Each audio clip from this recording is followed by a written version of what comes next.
La conférence d'avant-match de Hansi Flick, durant la conférence, en fait, on lui a parlé que du mercato et de Fermin Lopez. Attendez, bougez pas, je vous lis ça. Fermin, il est là. J'ai parlé avec lui, je serai convaincu qu'il restera, mais c'est comme ça. Je serai heureux quand le mercato sera fermé. Gavi, on l'attend contre Valence, mais cela dépendra de son évolution. Il va mieux par rapport à hier. Gavi s'est blessé, les gars, au même genou où il s'est fait les croisés, et du coup, il est out pour le match de demain et en trêve avec l'Espagne. On lui souhaite un bon rétablissement. Débuter la saison avec le mercato fermé, c'est l'industrie qui veut ça. Je ne peux rien changer. Il reste plus que 2 jours. Le prix de Fermin, je n'en sais rien. Je me concentre sur le football. Ce n'est pas mon job. On a une équipe fantastique et tout le monde sait que je veux garder toute l'équipe. Fermin sait que toute l'équipe veut qu'il reste. Au début de la semaine, il était différent de ces derniers jours. Là, il est plus focus sur le sportif et il est plus normal. C'est une bonne situation pour nous. Ah, j'ai l'impression qu'il se passait quelque chose en interne, les gars. Fermin est un joueur qui est agressif avec et sans ballon. Il est bon pour attaquer les espaces, créer des espaces. Il marque des buts, fait des assists. Quand il est dans un bon mood, il est grand, il aime le Barça et je pense que c'est dans son cœur. Il explique que Marc Bernal a progressé et qu'il est plus fort et qu'il faut pas se précipiter car il est jeune. Une signature, franchement, je n'en sais rien. Le mercato est fou.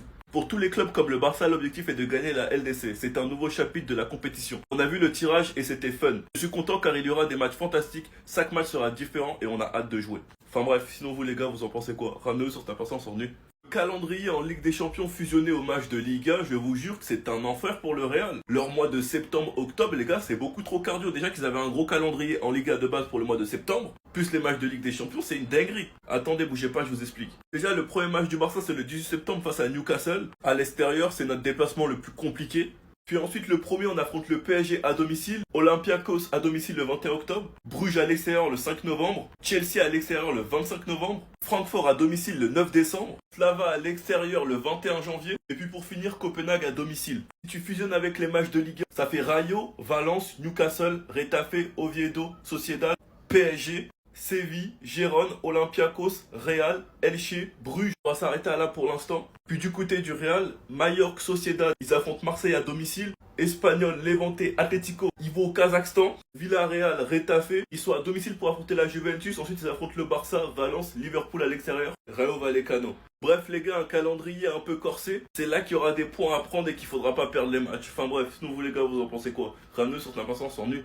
Attendez, je vais essayer de rester calme, mais est-ce que vous sentez la patate arriver? Est-ce que vous sentez la patate arriver? Ce matin, concernant Gavi, on avait appris ça. Gavi s'est blessé à l'entraînement. Le milieu du Barça a ressenti une douleur au genou ce matin. Il est incertain pour le match de dimanche face au Rayo Vallecano. Jusqu'à là, tout allait bien entre guillemets. On se disait tous que c'était sûrement un petit coup, rien de grave, et c'est même ce qu'a confirmé Mundo Deportivo. Gavi a eu peur à l'entraînement, il s'est arrêté lorsqu'il a ressenti une gêne au genou. Des tests seront effectués, mais il n'y a pas de pessimisme au Barça. Et maintenant, on apprend quoi? Inquiétude totale au Barça concernant Gavi. Le joueur ressent une gêne au niveau du même genou déjà opéré. Donc entre guillemets, le genou qui a subi le ligament croisé. Comme j'ai dit en début de vidéo, pour l'instant je vais rester calme. On va attendre le communiqué officiel du club pour déterminer exactement ce qu'il a. Et ensuite on verra. Mais en tout cas, j'espère de tout cœur que c'est vraiment pas ce que je pense. Mais vraiment pas. Je sais pas dans quel contexte il a ressenti ces douleurs à l'entraînement. Je sais pas si c'est un tacle ou un truc du genre. Et en tout cas, si c'est le cas, moi je soupçonne quelqu'un. Depuis quelques semaines, on sait que c'est chaud entre ces deux-là vis-à-vis de leur copine. Et je serais même pas étonné d'apprendre que ça soit de la faute de Fermin. Petit ballon entre deux, on connaît Gavi, il s'est jeté à fond. Et Fermin, sur le moment, il vipine tout. Non, plus sérieusement, c'est de l'humour. Bref, en tout cas, n'hésitez pas à me donner vos avis dans les commentaires, histoire de savoir ce que vous en pensez. Et moi, je lirai tout ça. Après 2 matchs avec le Barça, il est déjà de retour avec l'équipe d'Angleterre, les gars, et franchement, qu'est-ce que ça fait plaisir. Parce qu'on sait tous très bien que ça va lui faire du bien. J'espère qu'il pourra jouer cette Coupe du Monde, ce serait une belle revanche pour lui, car on sait tous comment il s'est éteint après l'Euro, et son fameux penalty raté. Franchement, la façon dont l'Italie a volé l'Angleterre, je pense qu'on n'en fait pas assez. Mais bref, Marcus Rashford est dans toutes les conditions pour réussir au Barça et être heureux. En plus de ça, il se serait remis avec son amour de jeunesse. Pour ceux qui suivent un peu le feuilleton à United, à ce qui paraît, quand il est avec elle, il est à son prime. Et la dernière fois qu'il était avec elle, c'était la saison 2022 où il nous élimine en Europa League si je me trompe pas. Donc les gars, est-ce que nous aussi on aura le droit au Marcus Rashford Prime? Moi les gars, comme je vous l'ai dit, ce transfert, je suis hype. Et je suis certain qu'il va pas me décevoir. Il est dans une bonne équipe avec un bon coach, un environnement sain, des fans qui lui apportent de l'amour. Sur toutes les photos du Barça, il s'amuse H24 à sourire. Donnez-lui juste un match où il y a de l'espace et non pas du bloc bas, vous allez voir ce qu'il va créer. D'ailleurs, Gavi se serait blessé à l'entraînement, il aurait reçu un coup, mais ce serait rien de grave. Il devrait effectuer des tests demain, donc il est incertain contre le Rayo Vallecano. Maintenant, le gars qui lui a mis un coup, j'espère que ta vidéo elle va pas fuiter. Sinon, moi je vais m'occuper de toi personnellement. C'est quoi ça? C'est quelle foutaise? Sinon, vous les gars, vous en pensez quoi? Comme nous sur Snap, on s'ennuie. On a visiblement Laporta qui a reçu une balle de paintball bien sûr. Faut nous expliquer, est-ce que c'est pour un retour au Camp Nou? Est-ce que c'est pour une énième campagne mensongère au final? Parce que là, le Camp Nou, au final, on devait y être le 10, on n'y était pas. Ça m'intrigue, c'est quel spot public? Qu'est-ce qui nous prépare? Une recrue?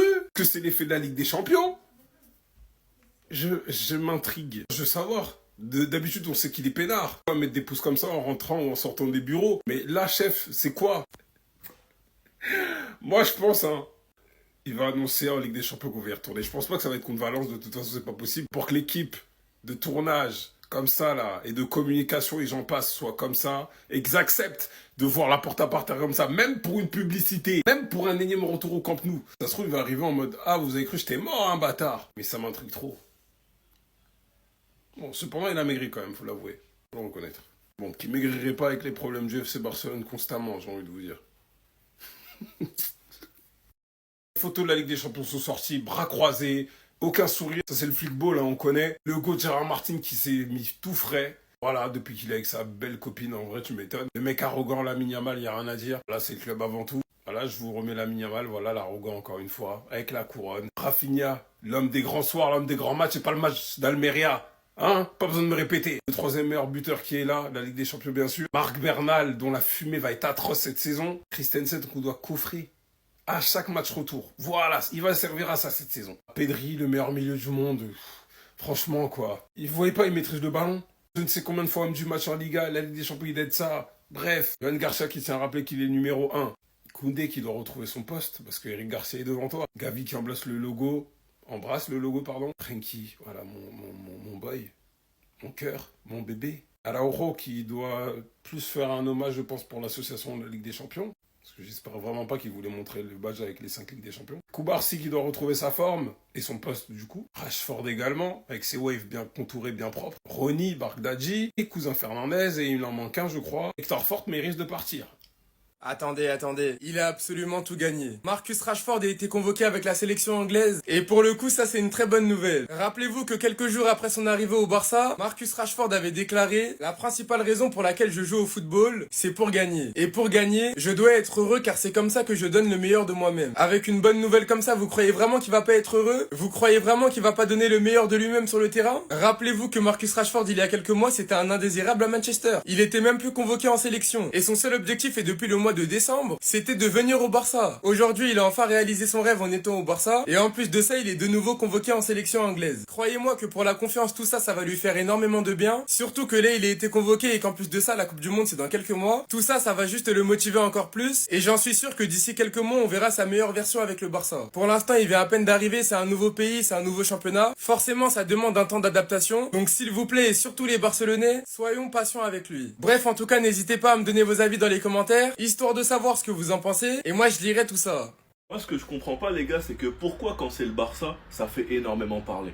Les gars, tranquille. Le Barça a l'un des meilleurs tirages du pot 1, mais tranquille. Parce que quand c'est pour faire des tweets et faire des vidéos concernant le Barça et son tirage, il y a du monde. Mais quand c'est pour parler de celui du Bayern qui bizarrement ont pas de buzz, là il y a personne. Ah là, il y a personne qui fait des vidéos pour expliquer à la mafia, ils ont trop de chance. Ils affrontent Chelsea et le PSG comme nous, et une bonne équipe de Première Ligue à l'extérieur. On affronte le PSG et Chelsea comme eux, et une bonne équipe de Première Ligue à l'extérieur. Tous ceux qui suivent la Première Ligue le savent très bien que le St James Park, ce n'est pas un cadeau. Après le reste, on est au-dessus, et Francfort c'était quand même les 3e de Bundesliga l'année dernière. De toute façon, on sait tous très bien quelles sont les 3 communautés les plus toxiques sur les réseaux.